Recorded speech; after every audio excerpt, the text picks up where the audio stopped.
Welcome to the DZG stream. Tonight we have DZG Arcadia versus Team Ambition Solstice. Before we really get into the draft, I want to go ahead and mention that this is a sponsored stream. These sponsored streams really help us the org out, and so if you guys could do !/buff, you can get information on Buff. Buff is an app that syncs to your games and offers you rewards just for playing. It doesn't only work with League, it is compatible with games like TFT, Rocket League, and Overwatch.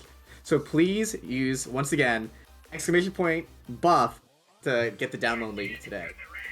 But I'm also here now with Zexel. How are you doing tonight, Zexel? Doing pretty good. Just taking a look at this draft, and Zinjao band I really wasn't expecting with the Trundle out. I don't think that TA Solstice is going to be surprised here by the Trundle first pick.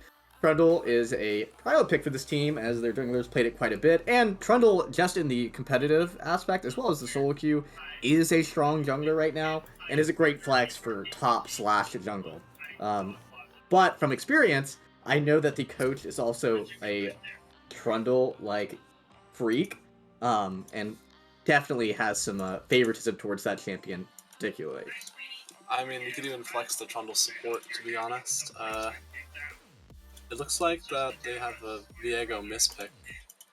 So first pick that isn't anything is Viego. And they're picking that into Trundle. I really don't know where they're going with this. The Viego isn't a bad pick into Trundle, but the Trundle is a lot safer as a duelist, and a lot stronger as a duelist. We are also seeing the Aphelios locked in as a counter pick to the Jinx. Kind of a standard counter pick into it too. The Tahm Kench does also provide some strong durability into the lane matchup, and is just another beefy boy to play around. Yeah, I really like DZG's comp here. They're actually picking a really stand and fight comp. They just got the Aphelios, and they have the Trundle just to burn through whatever tank is on the front line, and Aphelios is going to do all the damage, and Tahm Kench is just there to peel him the whole time. Yeah, and then when you have the free peel tool like the Tahm Kench ulti, you're definitely gonna feel pretty safe and comfy. Yeah, Speaking of safe and comfy, though, we also have Lulu drafted for the Jinx. This also enables Jinx to be extra hyper carry-like and provide extra safety and shields at all times. Yeah, I mean, the Jinx Lulu bot lane is actually really strong when we get into it, because up against DZG's bot lane, they don't really have anything that can poke out, or I mean, they just have all-in. If they get poked before the all-in, they're going to be pretty stuck in that lane. Yeah, I mean, I think the benefit to Tahm Kench is obviously he's going to have his shield, his great health to at least stay in lane longer. But I think the early pressure, likely from either jungler, will be able to dictate how the lanes will play out predominantly. We are also seeing the Ornn ban from the top lane against the top lane for TA Solstice, as well as Jax Shen targeted towards Kisa, so that way he can't anchor the game. But looking at stats, he seems that he can anchor on just about anything. Yeah, they have the Kennen here for top lane. I actually really like this. It's really good into the Trundle. He's able to just poke him out and get out really easily with Kennen's E, but it's really safe up there against the Trundle, and it's also a really good blind pick depending on what style comp they want to go, because it looks like they're looking for a really big team fight here on TA Solstice.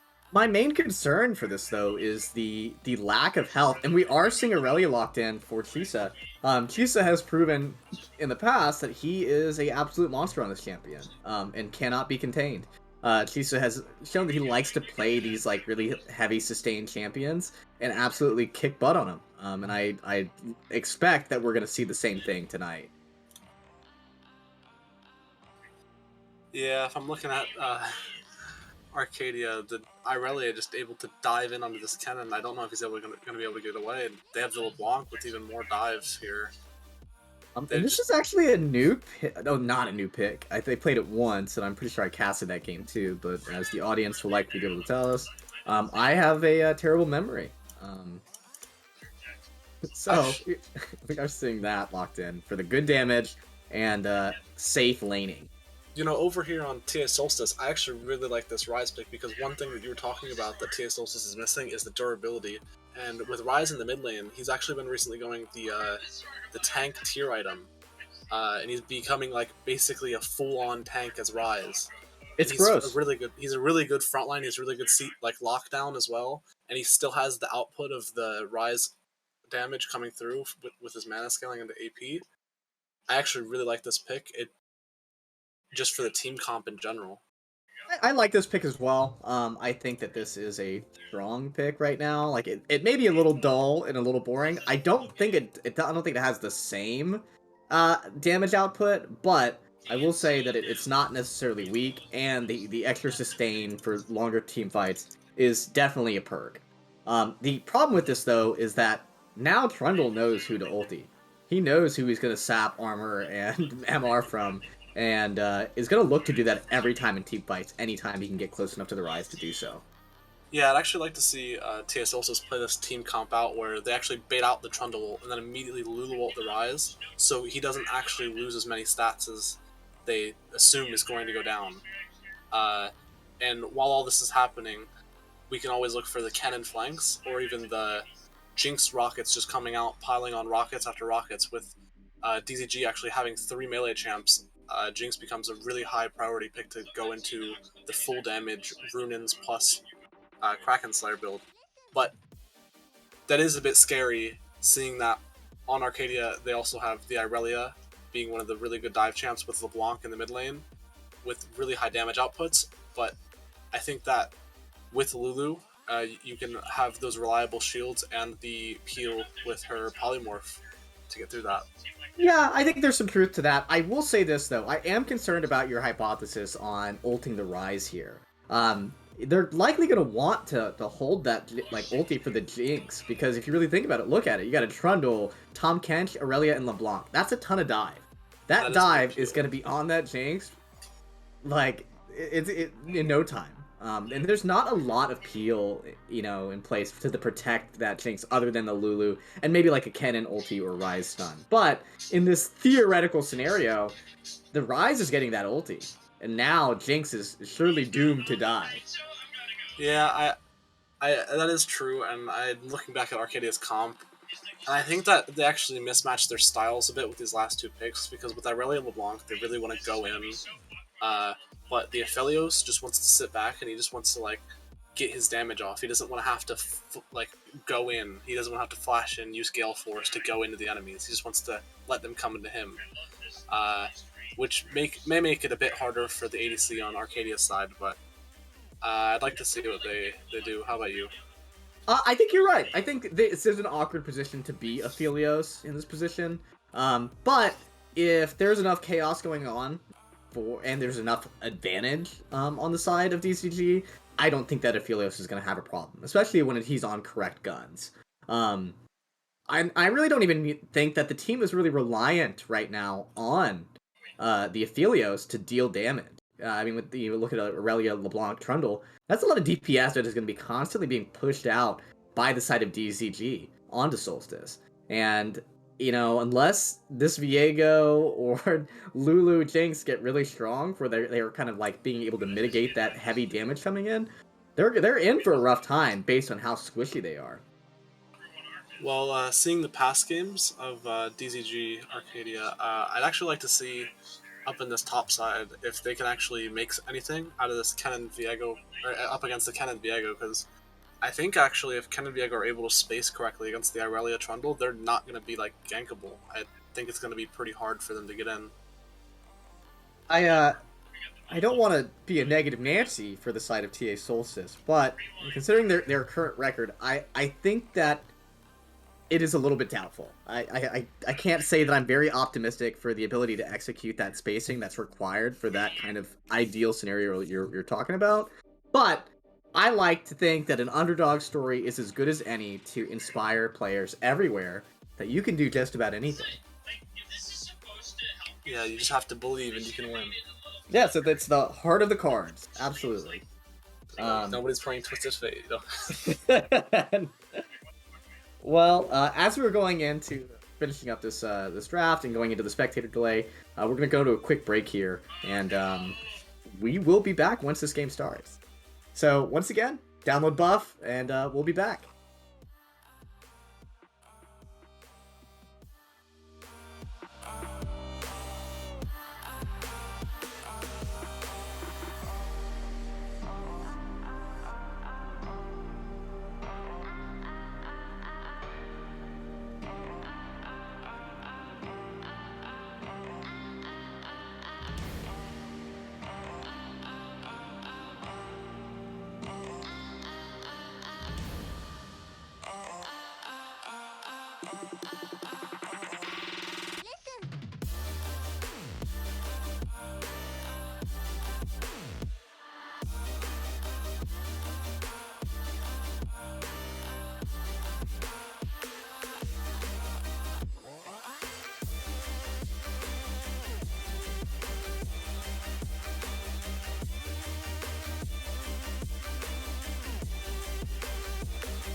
Friday, Friday, Friday. It's time to get down on Friday.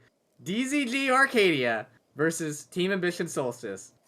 I am excited to see the outcome of this game. What about you, Zexel? Yeah, I'd really like to see what we can get here out of this Jinx Lulu versus Aphelios Tom Kench bot lane.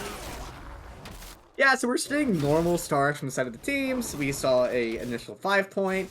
Nothing too crazy so far as, normal stuff. It's only a minute 45 in, so what can you really expect to happen? Seeing a nice little bit trade from the Blanc. What are these things that you want to see from the early game to really, set these teams apart? I mean, on the side of DZG, I'd like to see some aggression. I mean, I think they need to take over the game quick in order to get through this one. Yeah, me and you talked about it a little bit over the break, but there's the point that you made that DZG is going to need to snowball this game a little bit more. Do you want to expand upon that for our lovely, lovely audience? Well, I mean, if we're looking over at DZG's comp, they have, yes, the early game in the LeBlanc and the really nice gang side of the Trundle. Good engage here by the side of DZG. Ignite burn by the side of DZG, as well as the heal from Jag's Money, the Jinx. Right now we're seeing the bot lane really low, but we're also seeing a gank top lane from the Trundle. Flash exhausted by the top laner Shu on the cannon. Good summoners burned all around for the side of DZG, especially in these situations where you want to play aggressively. It is important to burn these and make use of these wasted summoner spells. Yeah, I think this is a really good start for DZG, getting free summoners out like this. I mean, the top lane gank getting the flash out this early means that he can just repeat soon and just look for a free kill on the cannon. But as I was trying to say, Jinx is just like the super premium carry with hyperscaling. If the Aphelios isn't on really good guns, it's going to be really hard for Aphelios to do anything against the Jinx Lulu. And Rise being like a super scaler. Yes, he got nerfed whenever the tier changes came in, but he's still super strong. And then they also have the Viego, who just gets stronger as the enemy gets stronger. To sit around, wait for his team to get a pick, and he can just turn. I think we're going for there is that, yes, like there is a lot more consistent and reliable DPS in terms of things. Another massive engage by the side of DZG. Flash burn now. The Jinx is looking really low. Exhaust coming out. A couple more autos will do it. That is first blood over to Resilient. Good play, traded here, but is this going to be a Viego kill coming out to the side of DZ? And yes, that is a kill. That is 2-4-1 for the side of Team Ambition. That is actually worthwhile for them. Yes, the first blood was given over to the Aphelios, which is going to be an absolute nuisance.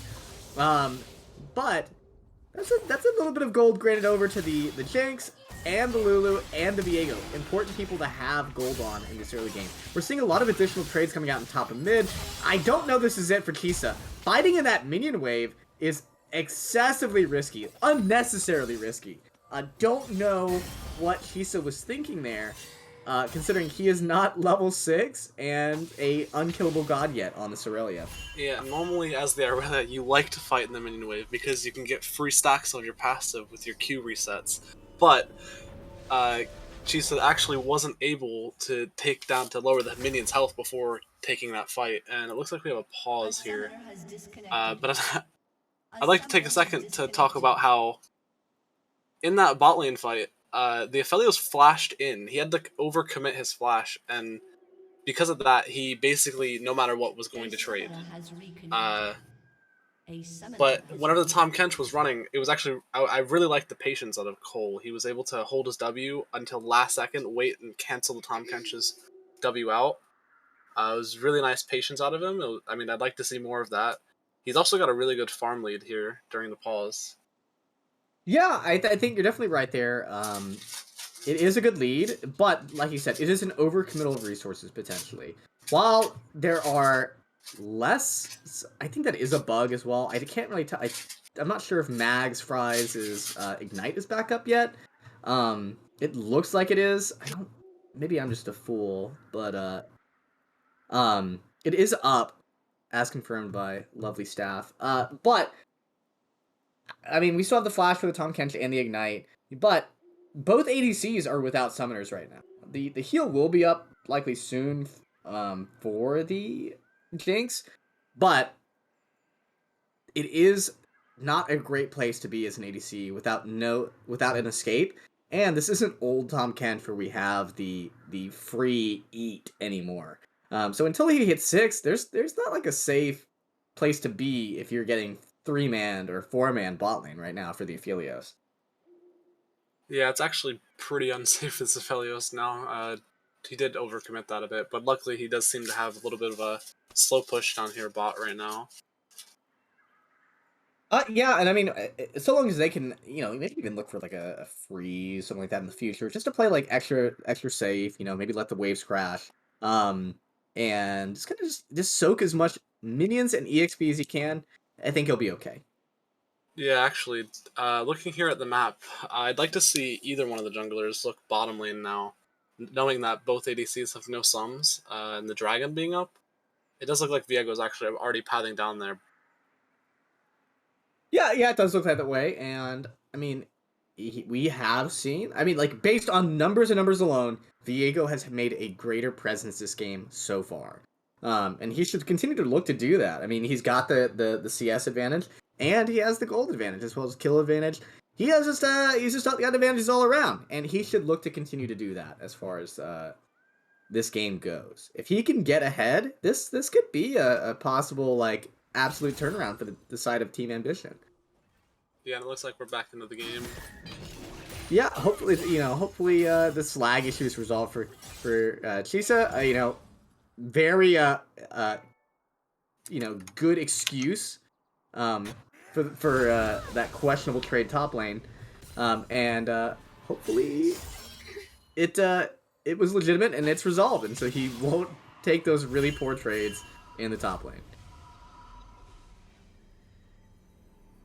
Seeing a failed gank here from the side of DZG. Okay.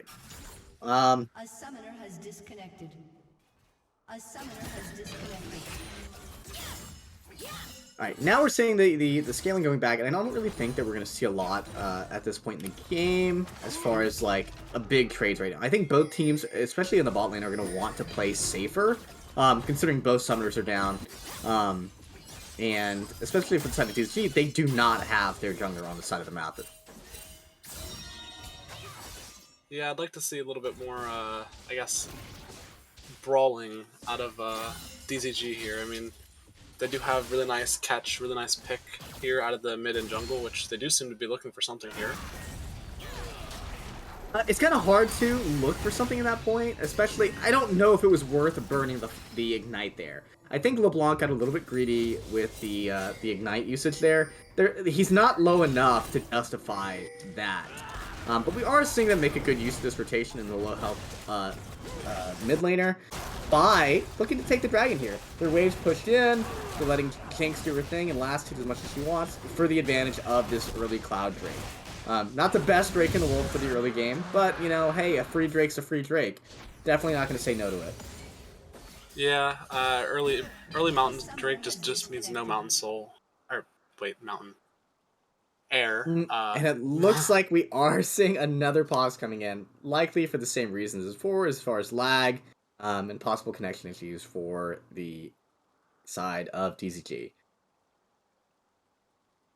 Yeah, since we're in another pause, I'll take a look at the inventories. It does actually look like Viego's just reset, and he's got quite a bit of small items on him.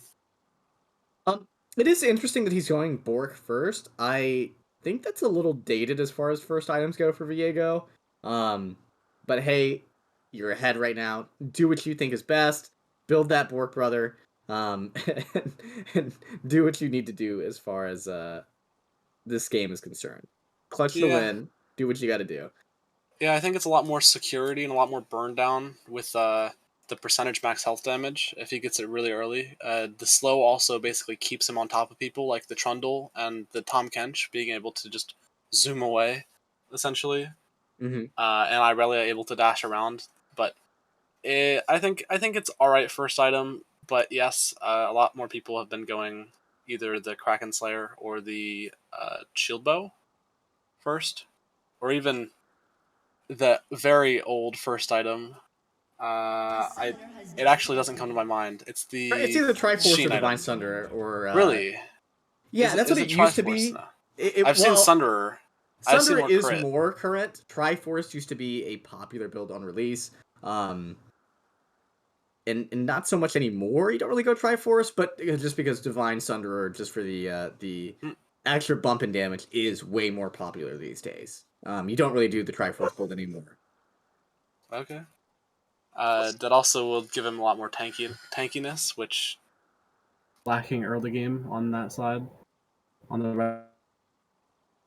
Yeah, and I mean that's something that we identified was that the squishiness by the side of Team Ambition. Okay, so we're also going to go to a quick break. It seems that the players are, having some kind of server lag going on right now. So we're going to come to a pause for a bit, and then as soon as this issue is resolved, we're going to get right back to it. Once again, this is the handsome Zexel and me, PoE, and we'll be back with you guys shortly, hopefully.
Ah.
Okay, and we're back. It's DZG Arcadia versus Team Ambitious and Solstice.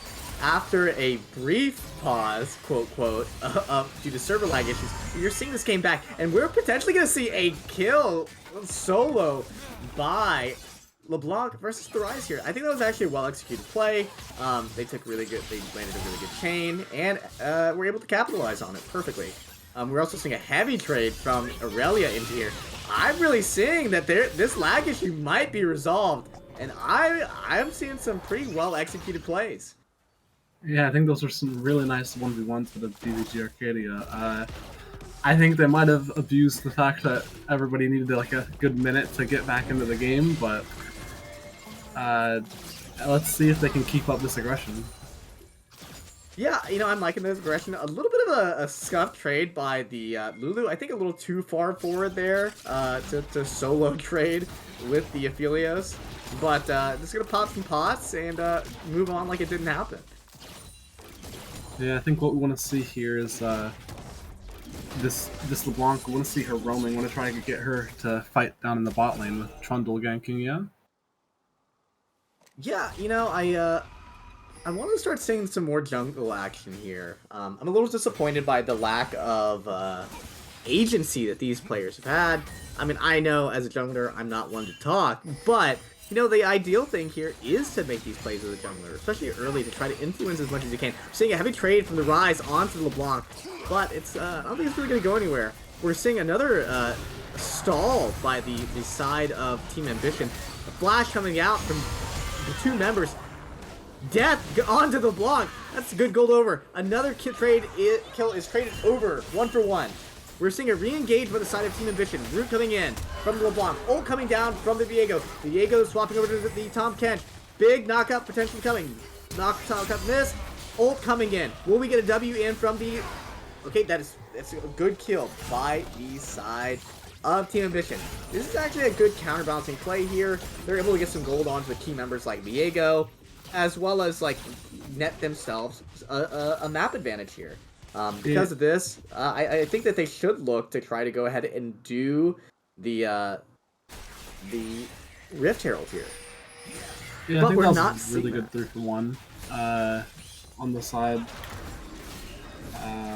Sorry, I just broke. Oh, that's why. On the side of Team Ambition, they actually got really nice follow-up kills to bring back that fight because they were losing it pretty hard at the beginning. But I think that DZG might have just overstayed a little bit and gotten punished for it. Yeah, I think you're right there. I think that there definitely was some punishment going on. I think an overstep and a little bit of overconfidence there in their attempts to just go ahead and steal everything under the noses of Team Ambition. Team Ambition caught a whiff of it and said, hey, not today, Jack. No malarkey, and we're going to go ahead and stop you here. We do see here this Viego continuing to get stronger, and it looks like 2v2 up top. I think without an ulti from the... a big ulti from the Kennen, there's no reason to take this trade here. Especially, and they do once again sniff out the potential 4-man top lane scenario, and just say, hey, we're just not going to take it. We're going to go ahead and look to go ahead and capture this rift that we failed to do so earlier. Yeah, we do see a massive farm lead over here for Chisa, though. Yeah, that's no joke. Literally double the the CS. As well as like, despite the fact that this has been a 1v2 in the bot lane right now, we are seeing the Jinx catch up though. I'm a little disappointed that they haven't been able to capitalize on the fact that the Tomcat literally hasn't been in lane for like 3-4 minutes. Yeah, Brazilian's putting up a really good fight. He's playing resiliently and is able to farm just as good as this Jinx in the 2v1 lane. Really clever. Love that. Yeah, I think he is being very resilient. We're seeing a gank coming in. Pillar coming in a little short, but will this root come in? Lulu ulti coming out onto the Ryze. Ryze is going to end up being safe, and a kill going onto the Viego once again. 2-0 and 2. And with a 27 CS gold lead, this Viego is going to be a monster threat moving forward for the rest of this game. I think that if he continues on this path, he is going to be a major threat. Chain going right onto the minion at point blank range from the LeBlanc here. A little questionable, but I like the effort. Yes, LeBlanc trying to stop Ryze's back there. A little messed up, but it's alright. It does look like Red Side's getting the dragon off of this, which is really good for them to get a Mountain Drake in their pockets, seeing that their comp's not very tanky. Yes, it's definitely a must, though, you know, it always feels bad when you have a Trundle on the enemy team and you get a Mountain Drake like that, because that's also Trundle's stats now. But all in all, worthwhile. We're seeing a knockup coming in, but we're seeing the 3v2. Will the Aphelios be able to get out? Will they just focus on the Tom Kente at the kill? The Aphelios is going to be throwing out damage, but it's not going to be enough, and there's not going to be enough to turn. A 2v1 in the top lane. Big ulti coming in, and that is a quickly dead rat. Yeah, I think that I saw what Shu was going for up top with the cannon ult, but I think he just pulled the trigger a little bit early and didn't expect the Trundle to be hiding in that bush. Yeah, I think if he had saved that, maybe he would have been able to survive the dive. But since he had kind of like positioned forwardly, like a little more forward than he should have, it ended up costing him his life. We're seeing GVG really take advantage of their ability to poke and their minor lead in the lane. So I really think that once you look at the 23 gold difference, probably isn't much of a lead. 2 towers gone in the top lane, which is a huge advantage for the side of DZG. Grants them like, you know, half like 500k gold, like 500 gold, not 500k. These Louise would be a long game. 500 gold in their advantage. And we are going to see likely a swap in lanes, or at least I think we should see a swap in lanes here, now that 2 towers are lost in the top lane. Yeah, we do see here the Irelia actually rushing Wit's End, because she knows that she's going to want a side lane, and the only person that can follow her in a side lane is either Ryze or Kennen, and they're both going to be dealing magic damage, so she can just get that Wit's End really early, and she's going to be able to take on anyone that she goes up against. Yeah, you know, we didn't necessarily see it right away in the early game, but we are seeing Kisa once again pulling out the Aurelia and becoming a monster threat. You know, also the fact they have the most CS in the game right now, you know, double in comparison to, like, you know, many of these farmers, like, you know, the Trundle, and 20 CS in comparison to, you know, the Jinx, who is the most farmed player on the side of Team Ambition. Yeah, I think this is a bit of a struggle for the Kennen. He's having to take his own team's Krugs, while Aurelia is actually chasing him into the jungle, it looks like. You know, you gotta be desperate when you start taking Krugs as a top laner, you know, or your jungler just hasn't done them, if you're me. We are seeing a 2v2 scenario slash 3v3 scenario coming in. The Ryze coming in to go ahead and root it in. The Aurelia is shut down immediately. Ulti's wasted. We're seeing the Lulu being focused on here. Will they try to look for a dive here in a second? That'll be my next question as they crash this wave in the bot lane. Yeah, that was some very nice gold into Philios' pocket, and I kept hearing you say 3v3. No, that was a 3v1. I think that's more of the reason why Aurelia's died there. Yes, you know, along with my goldfish brain, I do have a goldfish mouth, and have some trouble articulating certain concepts in the moment. But you're right, it is a 3v1 scenario, as well as a 3v2 scenario in the bot lane. Yeah, we do see the Kennen finally pick up Portal Belt, which I think is going to be really big, and being able to get him out of the Aurelia's E, or even into fights. One of the interesting things here from the Viego right now is that he is just several times within this game he has been able to push in to the side of DZG's jungle and has not been punished, not once. has granted himself double or damn near double the CS of the Trundle here.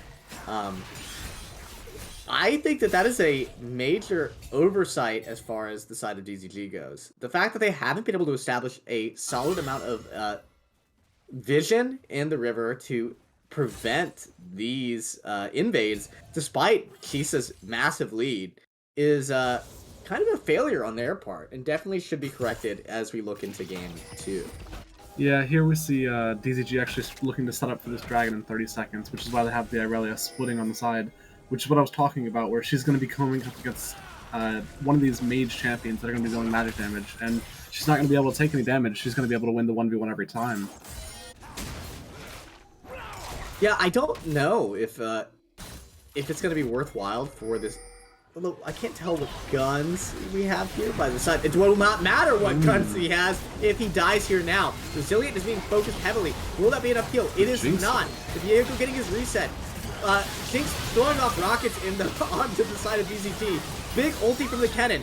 Will the Jinx continue to get resets? That is another reset coming in. Flash busted out by the side of the Aurelia.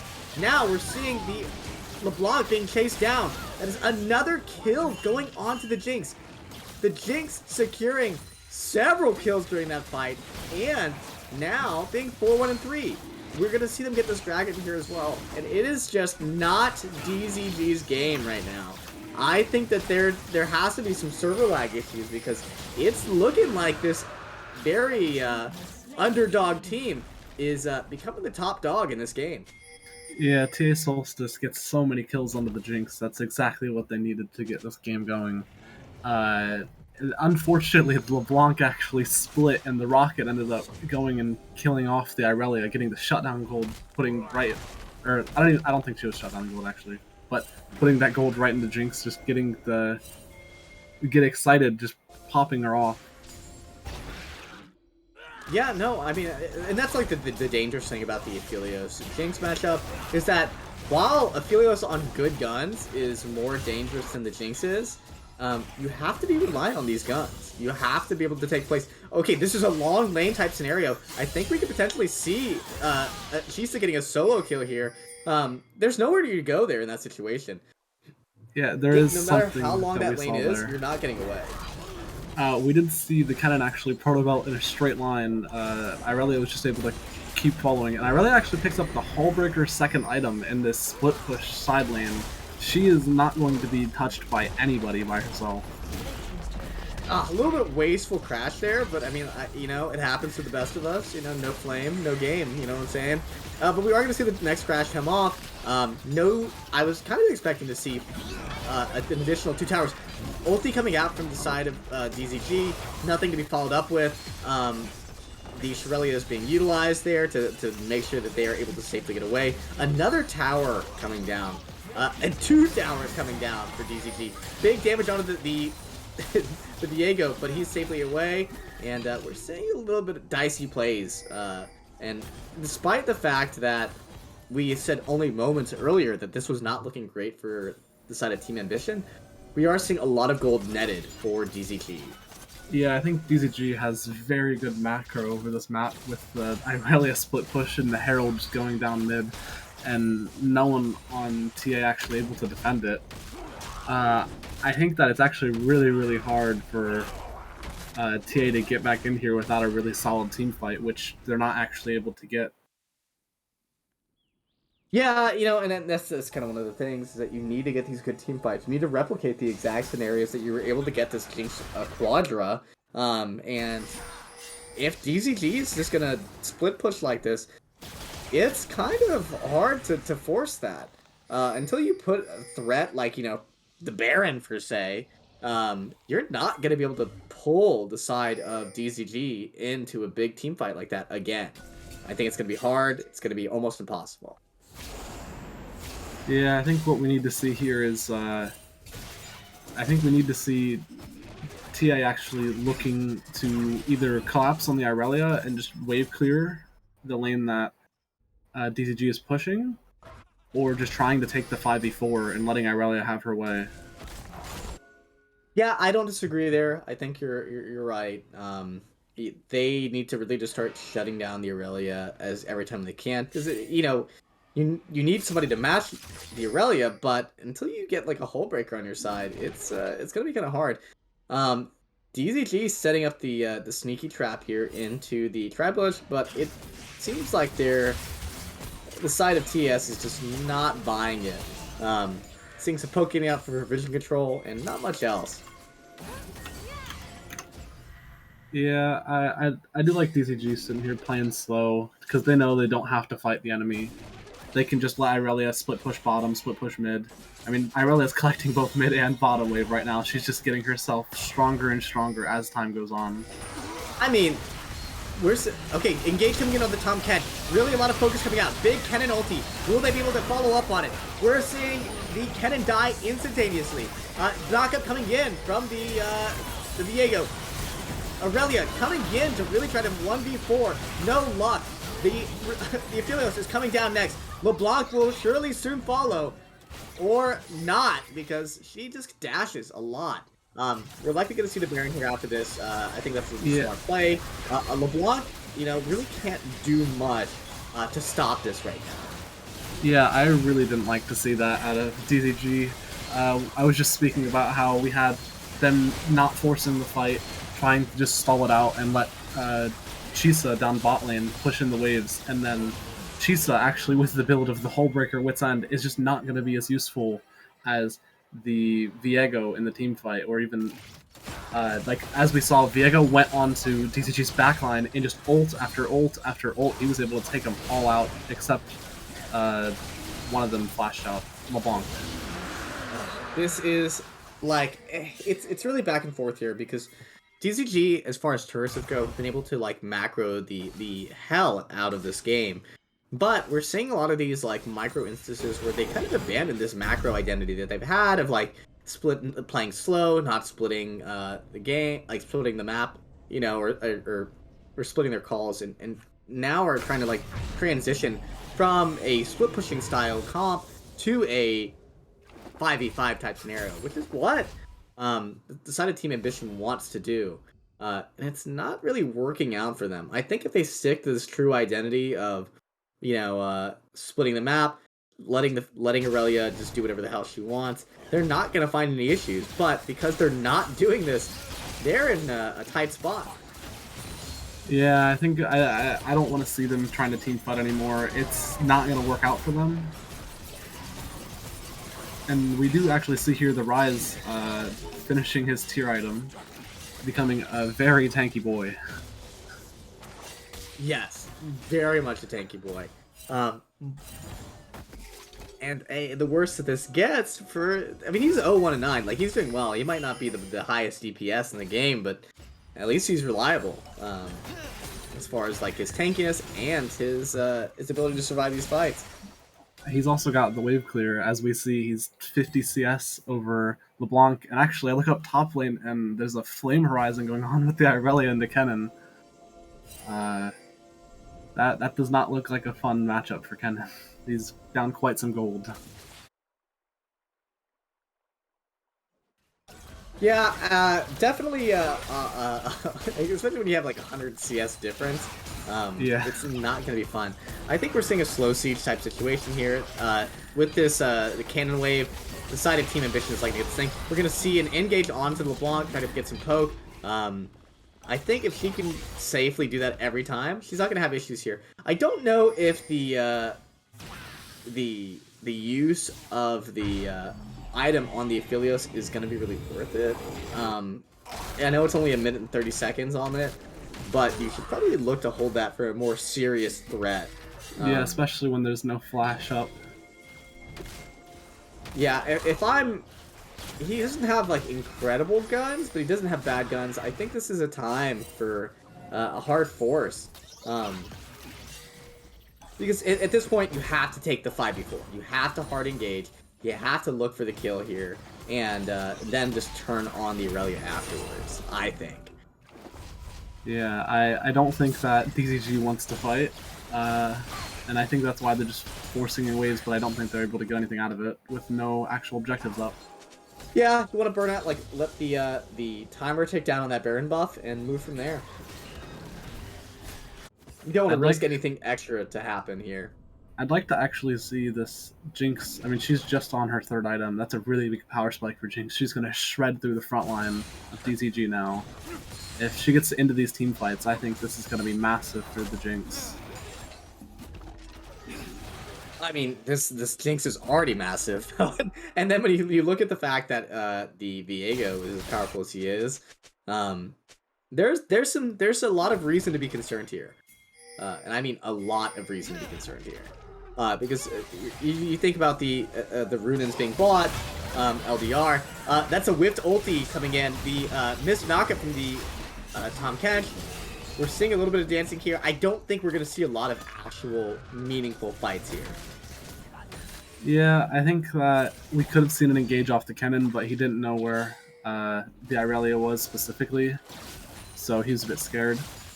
I think this is a macro mistake. I think having the Aurelia here, especially after buying the Hull Breaker, you don't need to be here, man. You're hunting solo these days. I think Irelia is spending a lot of time in that bush just doing nothing. I think that Irelia should have pushed that and even gone top lane at this point. Yeah, shove the waves out, create this pressure on your top and bot. You know, it's not like the side of Team Ambition really needs to force this dragon. They already can they can force whatever the hell they want. They don't need to like spend all this time here just dancing with you. They can get stuff otherwise. But we are finally seeing the Aurelia being able to crash this wave top lane and hopefully getting this tower, really netting them some benefit to Yeah, I do like DZG stopping these bases. So Tom Kench is probably gonna die here, but the flash busted out from the Tom Kench. You're gonna see an end of play here, but I really think that Tom Kench needs to like get out of here. You don't want to be here. Lulu caught out and dead immediately. That's gonna be no ulti coming in. Big ulti though for the Kennen and the reset for the Viego. Another ulti coming in. That is 3 resets. But Aurelia is gonna try to end this game here. Kennen's TP on 1 health, and that's game. That's gonna be game. That is a DZG special here. Split push to victory. This is exactly what we wanted from them. We wanted them to just stall out the fight and just make it take as long as possible so that Aurelia could just push into the base, and that's exactly what happened. A little scuffed, but as far as DZG's as an org's recent strategy has gone, the split push to win push, you know what I'm saying? I think I can come up with something more clever than that, but it works if it it doesn't got to be clean if you win. Yeah, we do see that they were down actually 13-20 in kills.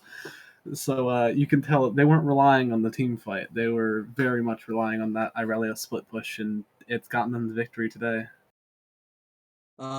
As a member of DZG Olympus, I can say, doesn't matter what happens elsewhere, so long as you split push to victory there.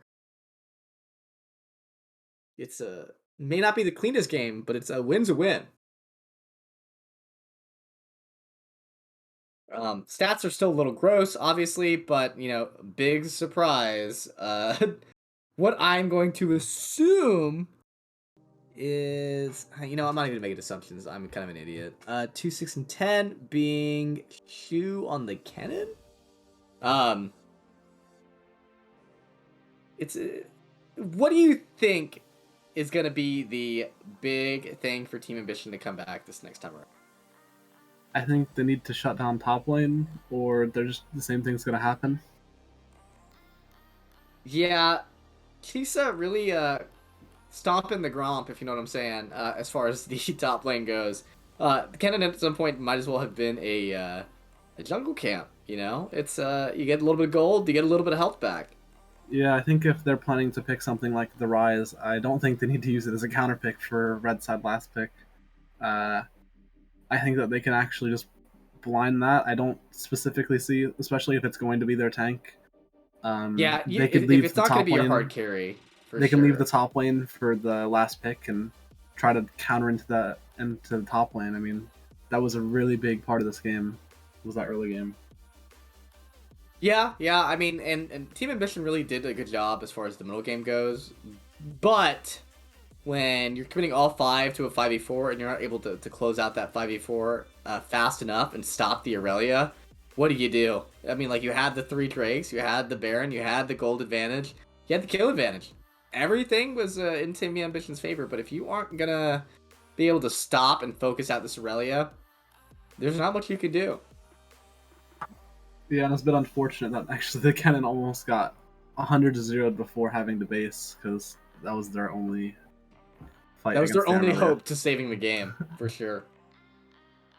But after that exhilarating Game 1, we are going to go to break, and just before this Game 2 draft starts. We will see you back here shortly.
And we're back. It's time for another time to get down on Friday. You know, a little bit of Rebecca Black on the comeback for the side of Team Ambition Solstice. They're going to be looking here to go ahead and make a recovery after that little debauchery in the top lane as far as the split push goes. I'm seeing a little bit of bans targeted towards a split pusher and a mid laner here from the side of Team Ambition, as well as the Lilia and Viego and Gwen ban.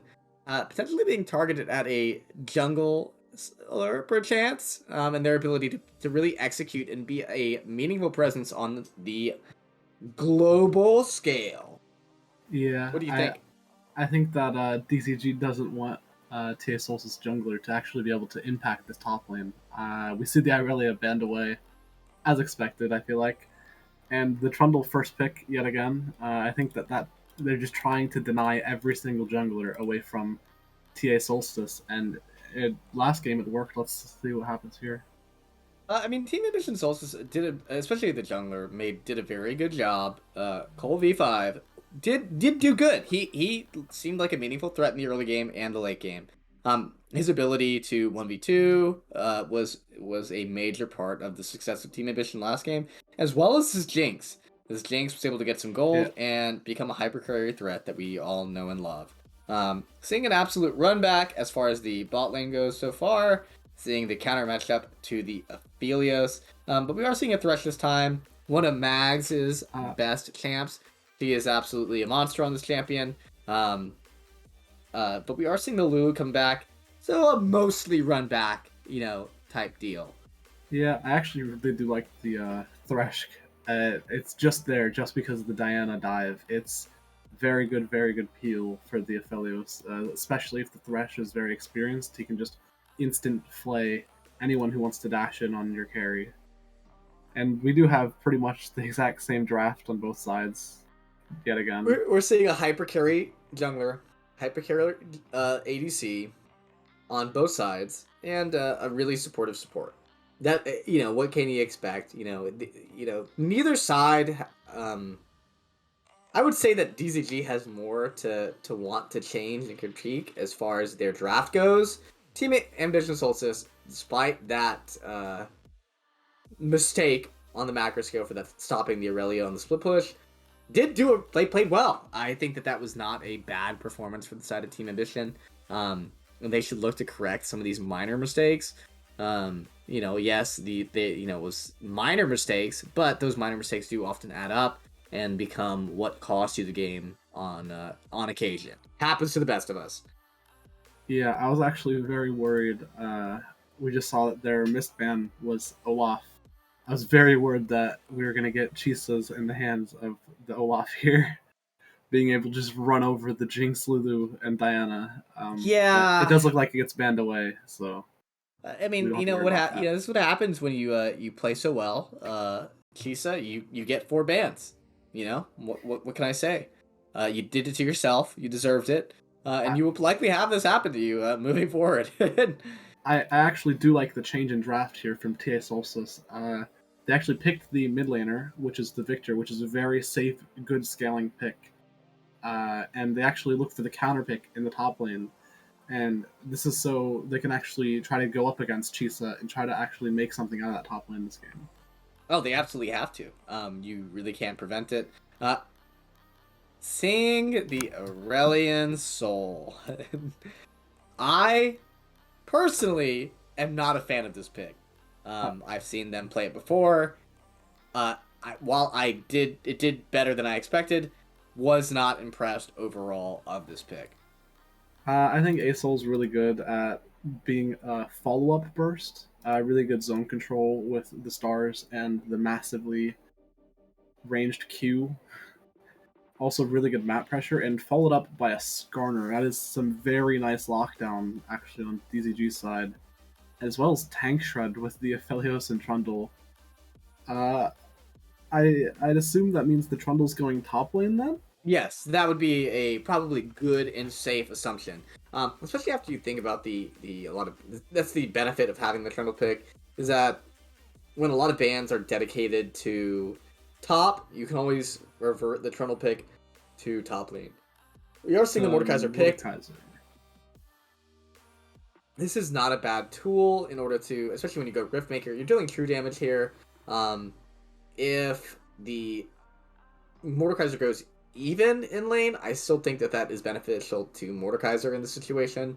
But, it's not like Trundle is not a menace to society. I will be honest, I really don't like the third AP up here on the top side for TA Solstice. We can just see the Skarner and Trundle just build magic and ignore bot lane, let them go hand in hand. I agree with you there. I do think it's a risk if this Jinx gets ahead again like we saw last game. Yes, if the Jinx gets ahead, which happened because they played a couple mistakes in team fights, which you can't reliably trust your opponents to make mistakes. But I think that even in the matchup 1v1, normally I think Trundle's going to win that unless Mordekaiser gets really, really good poke before the fight. Well, the other benefit too is that if Skarner ever walks forward, or let's say he is ahead. If the Skarner walks forward, boom, you're just not going to say, hey, you're not going to take my my Jinx here, buddy, or my Victor, or my Diana. I'm just going to straight up ult you away. You're going to be in an awkward space with me for about 5 seconds, and you're going to potentially die here unless you lock me down and get out and scoot your boot away from me. So in understanding, I'm expecting at least 4 up to 8 people in this game having QSS. Yes, correct. I think everyone in this game should pay the QSS tags. Just because either Mordekaiser's gonna murder you in his death realm, or Skarner is gonna child snatch you back into his team and you're gonna die. Correct. Also, like you said, there's just a lot of CC, especially on the side of Arcadia right now. I want this to be the redemption arc. I want Kisa to say to me, "Hey PoE, you're lame. You're not cool. You're not Poggy Woggies. This Aurelian Soul is where it's at. It's a bop." And I really want to see that this game. I want to be wrong. Yeah, I think there could be some anti-synergy or even some plus synergy with the Skarner ulting an enemy and just dragging them into Aurelian Soul's stars. Yeah, I want whoever gets to Skarner ulti to not be able to play the game. That's my ultimate goal. I want for this draft to work accordingly. I want them to not be able to play the game. Well, I want on somebody's death screen that they see for the full duration that they were in combat, they were stunned. Well, seeing Solstice having the Lulu again, you could pick up Mikhail's there, and then Skarner just can't even walk into the team. As long as Lulu's in range of somebody, there's not going to be a Skarner ult. Well, don't say that. His people are going extinct. Yes, they might go extinct, but if Skarner ults somebody and they don't get QSS out of it in some way, Trundle, it doesn't even matter. They could pull the tank. I don't know who's tanky on Solstice, but they can pull anyone and Trundle follow up ultimate, and they can just burst down whoever Skarner pulled in. I have a lot of respect for Skarner players. You have to play this awkward mini game that is the Skarner pillars in the sides of the map. Obviously, this is going to make it beneficial for the side of DZG to fight for objectives and in the river, so long as they're able to maintain control of these mini pillars to give the Skarner the ability to really be an actual champion. Yeah, I think in this game I'd actually really like to see this Diana get ahead, and if we can see the Diana get ahead, I don't know what Arcadia is actually going to do against it, because if Diana is able to dive in and get the ultimate onto the Phelios and Aurelian Soul, then what are they going to do about the Jinx and Victor just tearing up the front line with all the long-range poke? Yeah, if I'm Team Ambition, I want to spend time mid. I want this Aurelian Soul to be meaningless. I want to punish them for picking this, less than 1% pick rate champion. Well, I mean, if we're looking anywhere, the easiest lane to gank is probably Aurelian Soul, except for the fact that he can instantly stun you if you dash on him. I think it's still worth it, personally. I think there's just a lot of opportunity to be like, hey, no, not today. You don't get to play. But other than Diana, I mean, their comp is actually really well rounded out, except they're missing a frontliner. I'd like to see Mordekaiser be a bit tanky and just group up with them. I do see Trundle picking up the whole breaker, doing the split push like last game on Irelia, but hopefully that doesn't happen and we can see more fight out of this TA Solstice team. Yeah, and with these predictions, who do you think's gonna win? I think we're gonna see DZG 2-0. Come on, I'm gonna be the devil's advocate here. I'm gonna say the artificial Lulu shields are gonna be huge this game. They're gonna make the difference, and we're gonna see a game 3. Team Ambition is gonna win this one, maybe. And with that, we're gonna close this out, and we're gonna go to a quick little break, get past the spectator delay, and we will be back shortly.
Hold me close till I get up.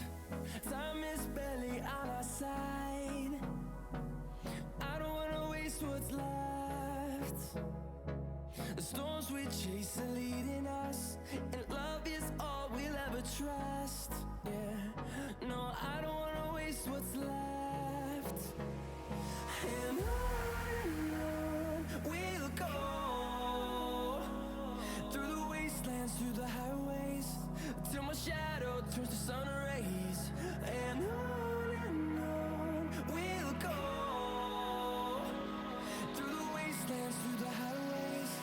And on we'll go.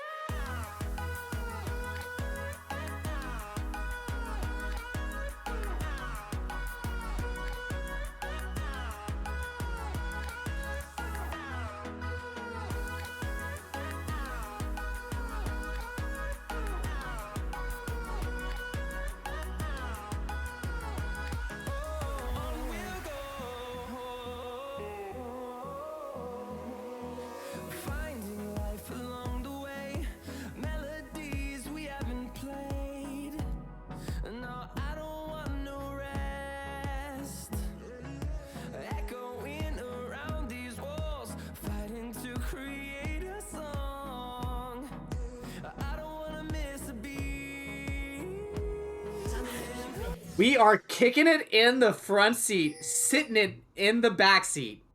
We're gonna make up our mind on who's gonna win this game 2. Now, for anybody who's out there, that was also another Rebecca Black quote from the side, but we're gonna see a flash hook going wide by Mag Fries. Yeah, it's a bit unfortunate, the Victor with his fancy feet over here, dodging the flash hook from Thresh.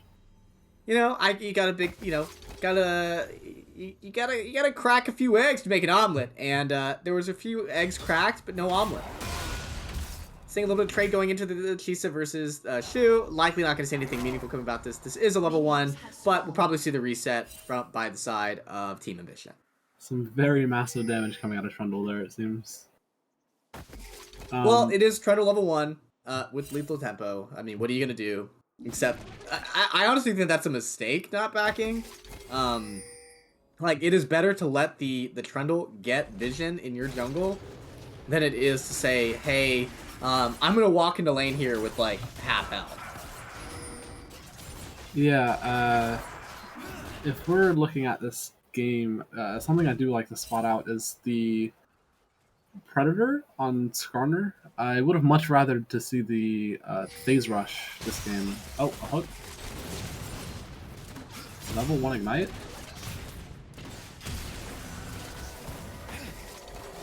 A little bit. I honestly am not a big fan of that hard of an engage early.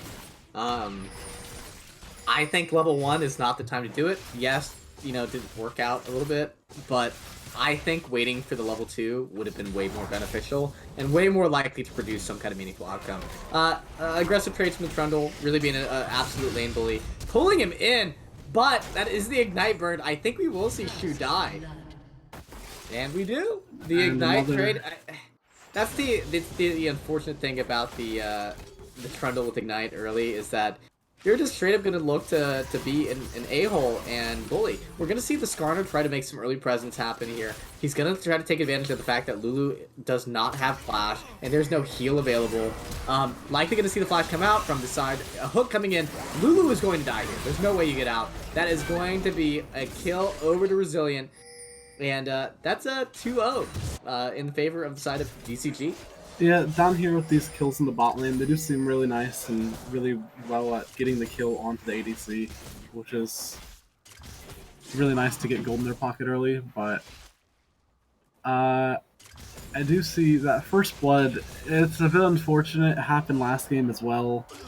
Early kill onto Chisa, pretty much just setting him up to just destroy the game, and let's see what he can do here. I think Chisa will destroy any game. Chisa, like, you know, who are you really? Are we seeing some kind of, like, prime Dyrus or something here? You know, I'm actually really happy to see this.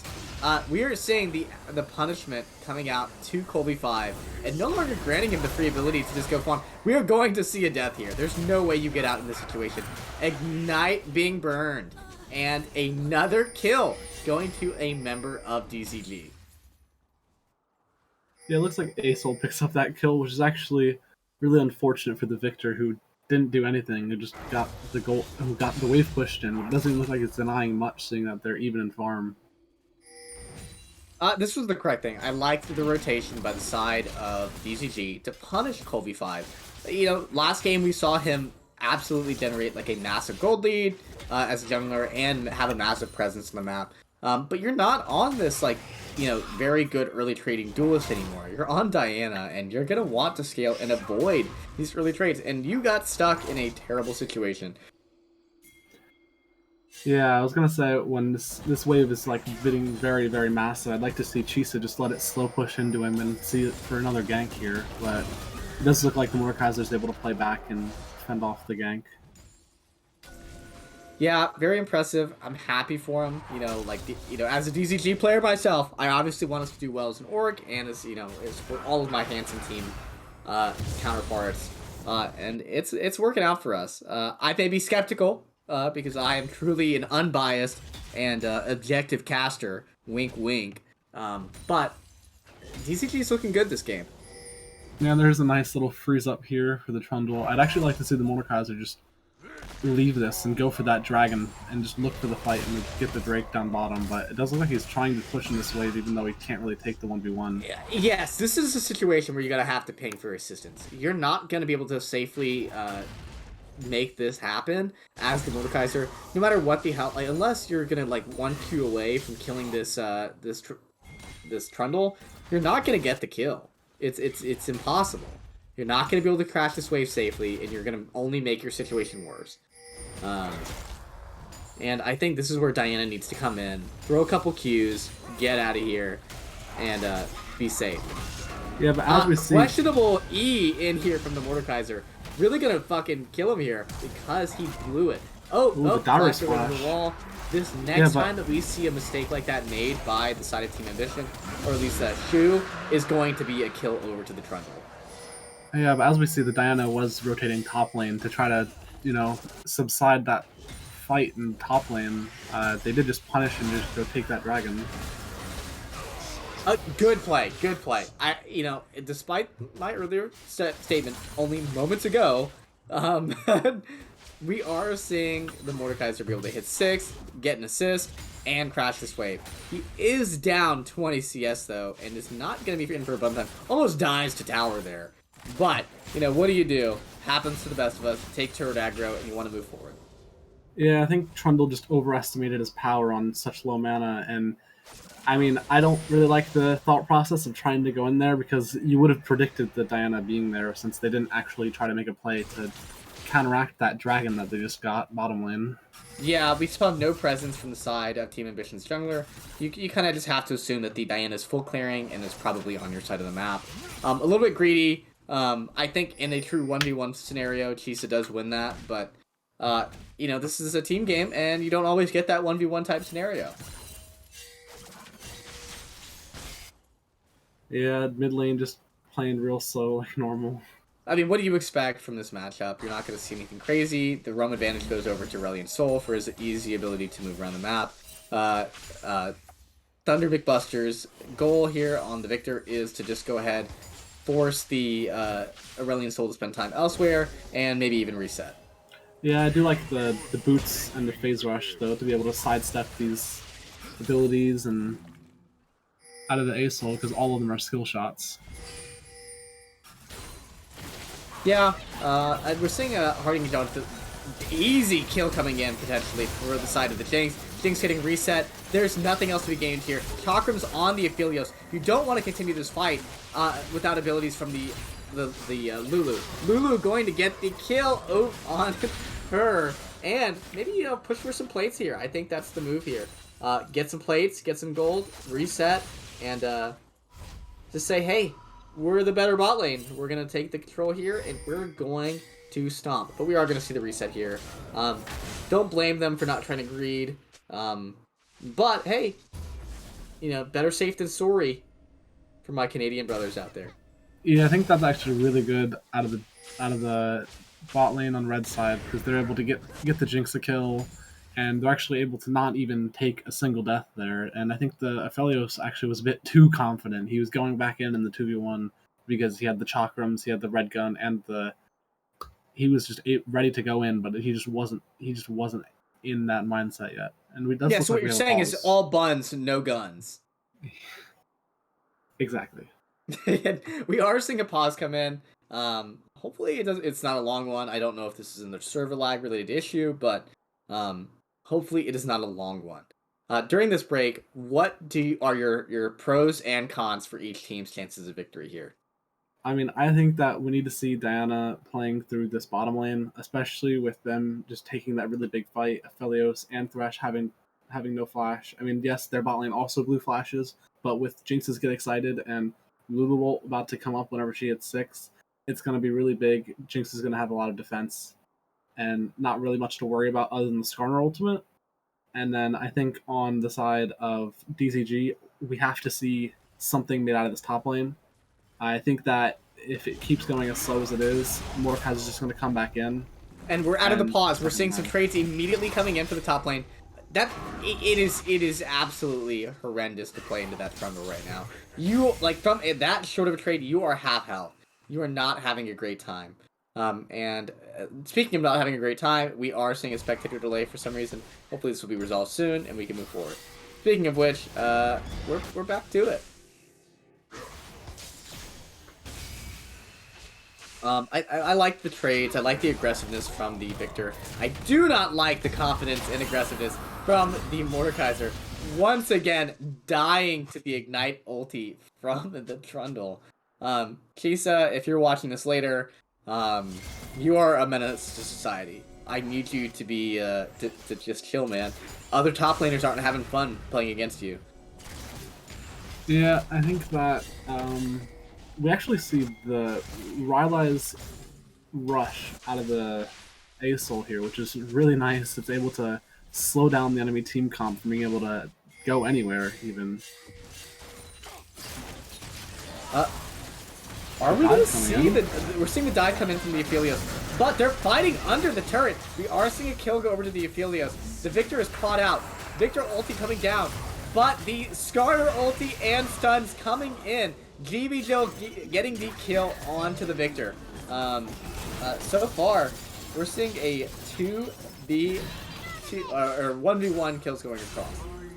Yeah, I mean, we saw there in the mid lane, the Skarner actually playing super patient with his ultimate, waiting out all the CC, being able to get Victor last second, just pull him in, make sure that they secure the kill, get it onto the Aesol.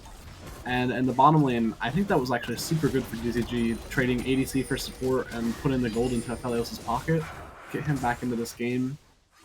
I think the dive was a bit scuffed, because the tower just murdered Thresh's health bar. And they didn't know if Lulu was actually there, but it does look like red side is going for Thresh on here in bot lane. Yeah, I think maybe hard committing for this ulti onto the Thresh isn't worth it. He's got a little bit of health, he's still really healthy, the backup damage is not quite there yet, and he is just too close to that turret for it to be meaningful. Yeah, I do look down at the item builds, we see Trundle actually finishing the whole break already. And freezing the wave yet again against this Mordekaiser, just not letting him play the game. Yeah, I don't want to say top diff, but there is a top diff as far as I'm concerned. We're once again seeing double the CS in the top lane. We are seeing him just almost solo carrying, and I think having the potential solo carry. Because of the fact that he has already built Hullbreaker, hook coming into the Lulu, no follow-up as far as I'm concerned, and we might go ahead and see another death from the Mordekaiser top. Seeing the Dancing Dance come in, pinch coming in from the Aurelian Soul, seeing a hook onto the Jinx. Will this follow-up damage be enough? Jinx potentially going to reset here. No reset to be found. Big damage out coming from the Aphelios. Another Jinx death. Are we going to see the Victor die too? I don't think so. Yeah, I would like to see a little bit more peel for the Jinx there. Red team's turret has been destroyed. Yeah, until you can get that, like, I mean, not that the Jinx is playing poorly, until you get the same level of peel required to keep her alive and dealing splash damage to get those resets, you're not going to see the benefits of this Jinx just yet. Plus, that was a scenario where good guns, we see the chakrams on the Aphelios, not really making it a great time to play into that, especially in that really grouped team fight. The trades coming top, I really feel bad for the Mordekaiser in this situation. If you're Shu right now, you're looking for a hero. Yeah, I mean, we talked about how we look for the Mordekaiser to be the counterpick in this lane. Speaking of looking for a hero, we're seeing the Diana ulti coming in, actually screwing the Diana over. We're seeing the Mordekaiser ulti being dropped. No connect on the Diana ulti due to this. And we are seeing the Mordekaiser falling once again. Yeah, I think there's a bit of miscommunication there. Diana going for the ultimate, Mordekaiser pulling Trundle out of this world. And they end up just losing the 2v1, and then at least Diana gets out since there was other teammates from blue side rotating over. Yeah, it is, at this point in the game, we were seeing the side of Team Ambition really having a fighting chance. I'm not seeing it this time. I think that this is looking like a 2-0 type situation for DZG again. We're seeing the slow coming in, the long W coming in, Root coming in, as well as potentially a follow-up ulti. Root coming in on the Diana. Will there be enough follow-up damage? Resilient on the flank. And the damage coming in from the Aphelios once again. Big hook. It's a double kill onto the Skarner. Not exactly where you want the gold to be going, but at this point, there is a large enough advantage. We are seeing a 8k gold lead by the side of DZG. Yeah, that was a bit of rude dancing on the Aphelios after a ridiculous flank with the ultimate the Graviton ultimate, hitting 3 of them. That was a bit unbeatable, a bit 200 years, but I don't think that there's much that the red side can do here until they get more items on Jinx and Victor and get into these team fights. But if the Trundle just keeps wrecking this top lane, I don't know what they can do. So you said 200 years. At this point, do we count it to be 203 years or 202 years? What do we count this current developments? If you're going by that regard, we have to think about how it's 200 years, but it's everyone put together. It's 200 years. So what you're saying here is potentially It's like we're seeing potentially 300, 400 years even. I mean, fair point. Or hear me out. We count the time since development of that champion added to. We're seeing Jesus Christ. We are seeing some damage with that Rylai's coming on and slowing the Lulu. Yeah, spectator bug on that like Lulu knock up there. Lulu gets out. Safety, and we are gonna see a little bit of a pressure from the Aurelion Soul onto this Victor. Another root coming in. Good damage out. Will the Diana be able to capitalize on it? Yes, we're seeing a big shutdown onto the Diana. This is what you kind of want to be. This is what you want onto the Diana. You want it on the Diana Jinx. You can't get it on that. There's not much you can do.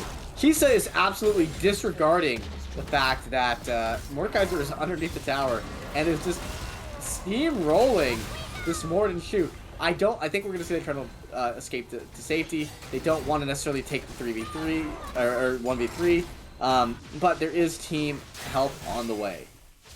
Yeah, I like how we do have the Victor splitting bot, getting something somewhere, getting a little pressure for this Drake that's going to spawn, and the Diana actually catches Aphelios in the bush. Aphelios surely will die here. There's no escape for that. Yeah, Aphelios blows heal and ultimate. That's a bit unfortunate that Diana's able to pull him back in. Big damage coming out on, I mean, quote, air quotes, big damage coming out onto the Skarner. We're going to see a potential another team fight. If decided Team Ambition is going to look for this team fight, they have to do it now. They have a member of DZG down, and they have to take it.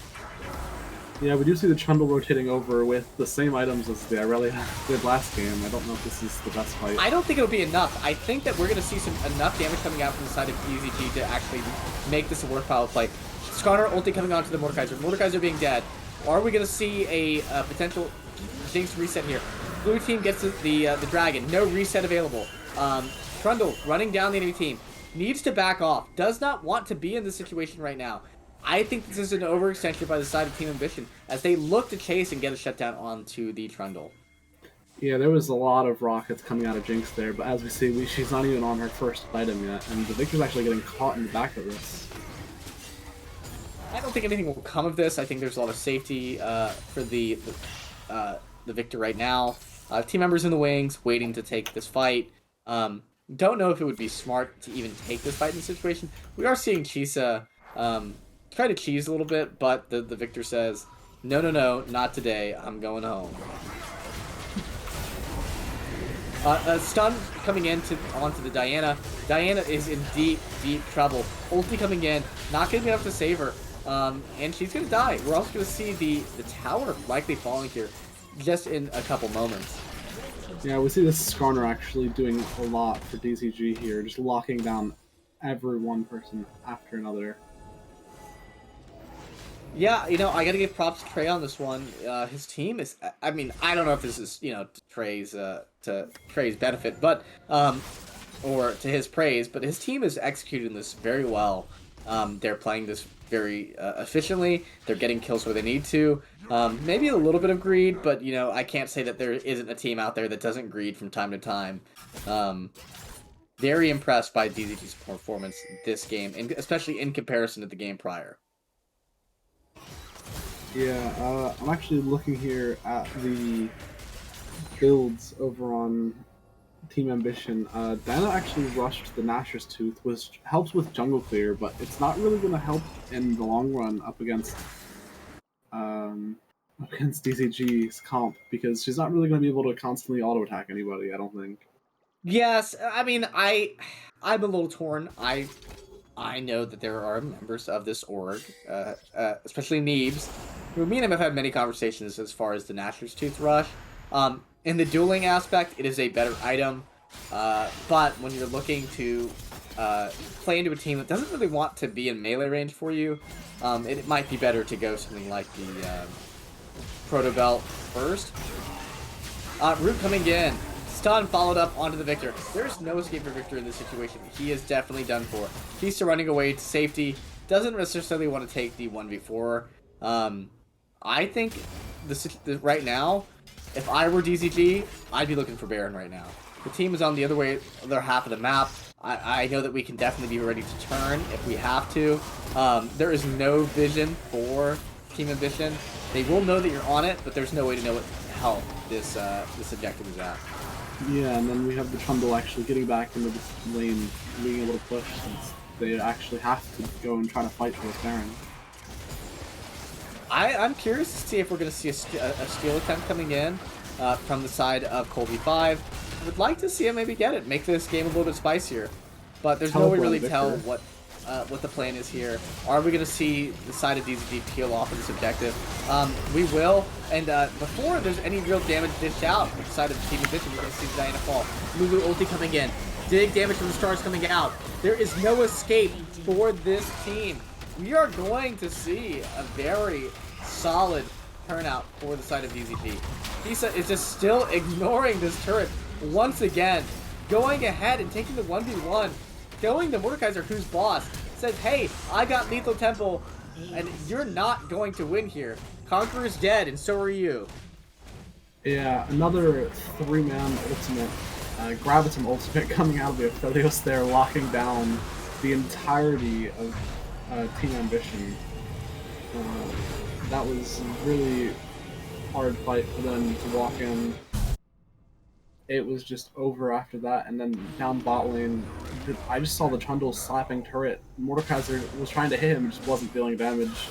After a while, he realized to kill the minions, but it was too late.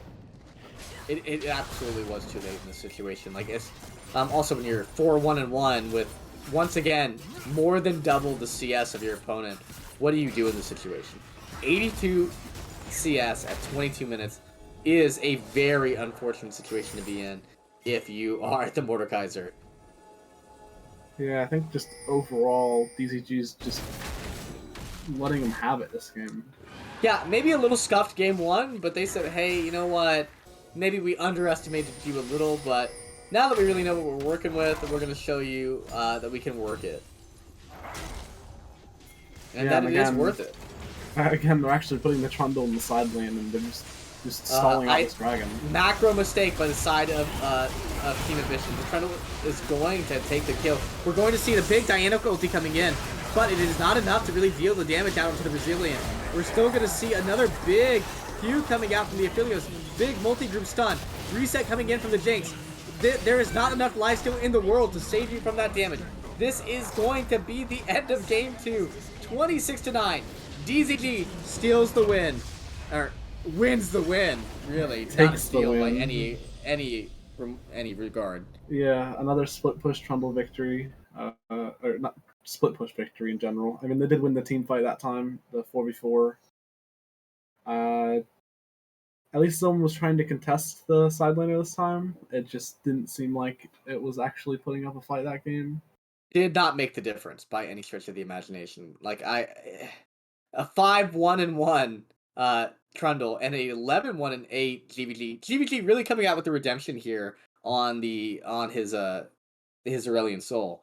Kind of impressive. You know, hey, you said, hey, I may have been disappointing game the first time I played this.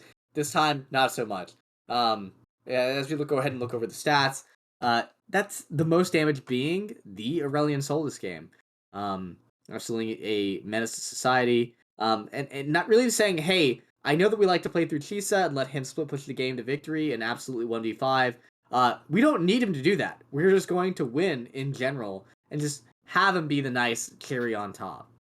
Yeah, I think that the overall like team attitude that the 4-man on DZG was having, the amount of utility in their team comp, it didn't matter that the enemy team had the Victor and the Jinx and the Lulu. they were just able to take everything, just slowly take the fights, and just basically walk down the enemy team. Yeah, I mean, and quite literally walked into them and killed them multiple times.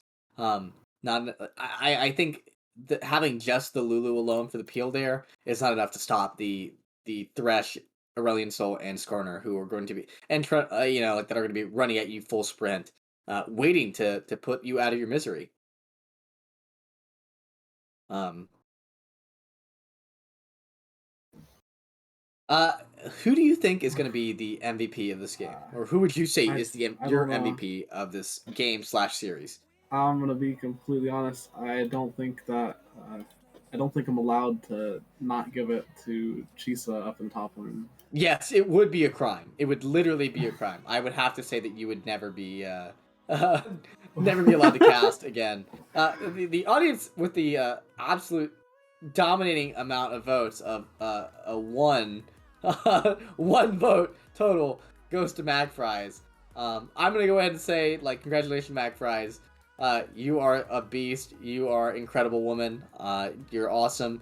But you, I don't know that one vote constitutes a poll. So I'm gonna go ahead and say audience score of 1 to Mags, but caster score to Chisa for this these two games. Solo and doing it as Trundle and Aurelia, really being a split push menace, with Team Ambition not being able to properly respond to this threat. Yeah, I would have liked to see a little bit more defense up in that top lane, especially getting the counter pick with the Mordekaiser pick 5.